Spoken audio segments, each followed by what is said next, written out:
How to stop your paycheck from disappearing every month and start building wealth. Imagine this. Every morning you grab your favorite $5 coffee on your way to work. At lunchtime, you treat yourself to a delicious $15 meal from the food truck down the street. Later, you spend $4 on transportation to get back home, followed by a $2 sweet treat to satisfy your cravings. Then you realize that $140 is quietly slipping out of your account every month on subscriptions you barely use. Now, what if I told you that all these small expenses add up to a staggering $10,000 a year? Sounds unbelievable, right? But that's the reality for many people, and it's a massive reason why they find themselves financially stuck. In today's video, I'm going to walk you through a game-changing routine that helped me break free from this cycle. This isn't just about cutting out that daily coffee, though that might help. It's about adopting a paycheck routine that can transform your financial life. Trust me, I was in my late teens and early 20s when I discovered these steps, and they played a pivotal role in helping me become the first millionaire in my family. So if you're ready to take control of your money and start building real wealth, stay tuned, because by the end of this video, you'll have a clear action plan to put your hard-earned money to work for you without having to grind any harder than you already do. The power of a paycheck routine. Let's kick things off by talking about the importance of a paycheck routine. I can't stress enough how critical this is. Most people, as soon as they get paid, go into autopilot mode. The money comes in, and before they know it, it's gone. Bills, impulse purchases, unexpected expenses, poof, the paycheck vanishes. But what if I told you that with just a few tweaks, you could completely change the trajectory of your financial future? Now, before we dive into the routine itself, let's address the most important aspect, separating your wants from your needs. It sounds simple, right? But in reality, this is one of the toughest things for people to do. In today's world, we've become so accustomed to a certain standard of living that cutting back, even a little, feels like deprivation. But here's the truth. Those little luxuries that seem harmless, the daily coffee, the frequent takeouts, the spontaneous shopping sprees, are actually stealing your financial freedom, separating wants and needs. So how do you start? The first step is to take a cold, hard look at your spending. I want you to grab a pen, a piece of paper, and your recent bank statements. Trust me, this exercise will be eye-opening. Split the paper into two columns, one for wants and the other for needs. Go through your transactions from the past 6 months and start categorizing them. For this exercise, let's ignore one-off purchases unless they are a frequent occurrence. Focus on those recurring expenses that seem small but add up over time. For instance, rent, insurance, utilities, these are needs. They're non-negotiable. You need them to survive. But then there's the other column, wants. This is where things get interesting. Dining out, entertainment, that gym membership you barely use. All of these fall under wants.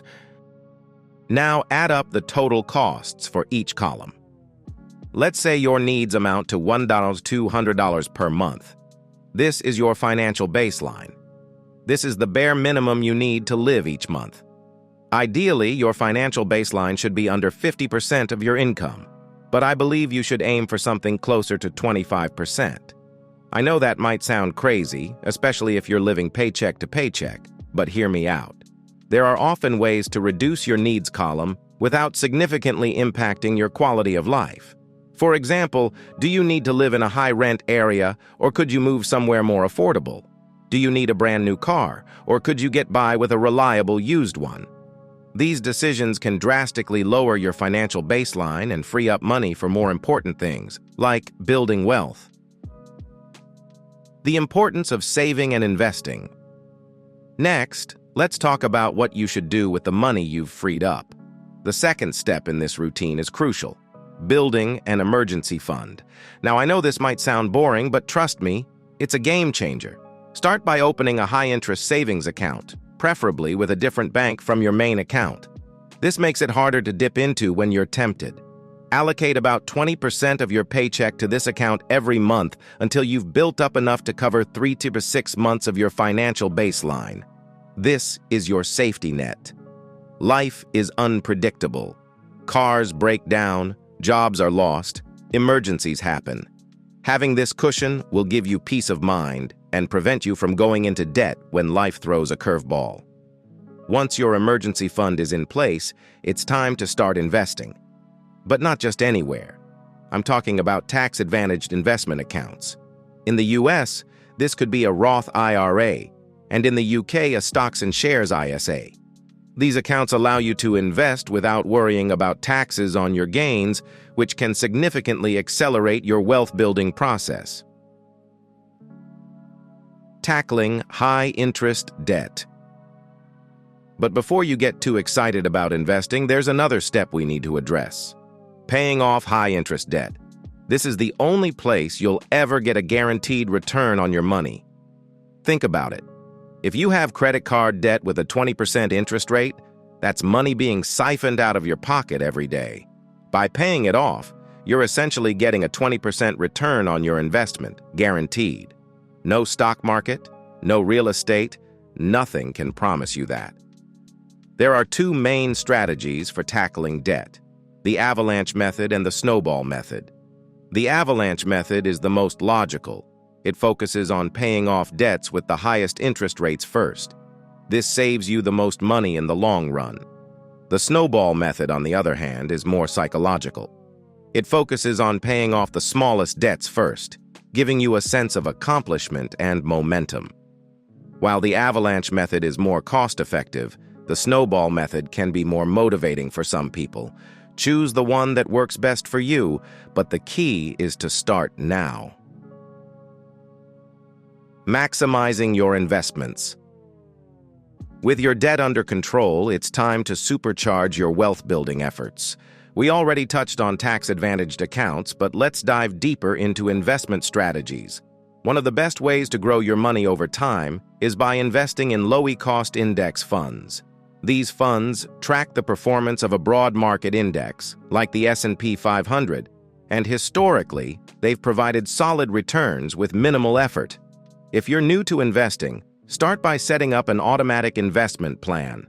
This is where you set a specific amount of money to be invested each month automatically. It removes the temptation to spend that money elsewhere and ensures that you're consistently building your investment portfolio. Over time, this strategy, known as dollar-cost averaging, smooths out the ups and downs of the market and can lead to significant growth. Let me share a quick story with you. My son started an experiment where he invested just $5 a day into an S&P 500 index fund. After a year, he was amazed to see that his small daily contributions had grown significantly. The power of compound interest is incredible, and the earlier you start, the more you'll benefit. Taking on high-risk, high-reward opportunities. Finally, let's talk about the riskiest, yet potentially most rewarding part of this routine: high-risk, high-reward plays. This is not for everyone, but if you're like me when I was younger, you might be willing to take on some risk in exchange for the possibility of higher returns. This could be anything from starting a side hustle or business to investing in cryptocurrency. Now, I'm not saying you should put all your money into these ventures, far from it. In fact, I recommend only allocating about 5 to 10% of your paycheck to these high-risk opportunities. The reason for this is simple. When you have less money to play with, you're forced to be more creative and strategic with how you use it. You'll identify opportunities that others, with more capital and less focus, might overlook. Cryptocurrency, for example, is one of those high-risk, high-reward plays. I've avoided talking about it for a long time, but there's no denying its potential. I've personally invested about 5% of my portfolio in Bitcoin and Ethereum, but I'm fully aware that this is a gamble. It could pay off big, or it could go to zero. The key is to only invest what you can afford to lose. Conclusion. So there you have it. A comprehensive paycheck routine that can help you take control of your finances and start building real wealth. It's not about working harder, it's about working smarter. By separating your wants from your needs, building an emergency fund, paying off high-interest debt, investing wisely, and taking calculated risks, you can achieve financial freedom faster than you ever thought possible. If you found this video helpful, be sure to give it a thumbs up and share it with someone who might benefit from it. And if you're serious about growing your wealth, don't forget to subscribe to my channel. I've got plenty more tips, strategies, and stories to share with you. Thanks for watching, and I'll see you in the next video. Until then, stay smart, stay focused, and keep building that wealth.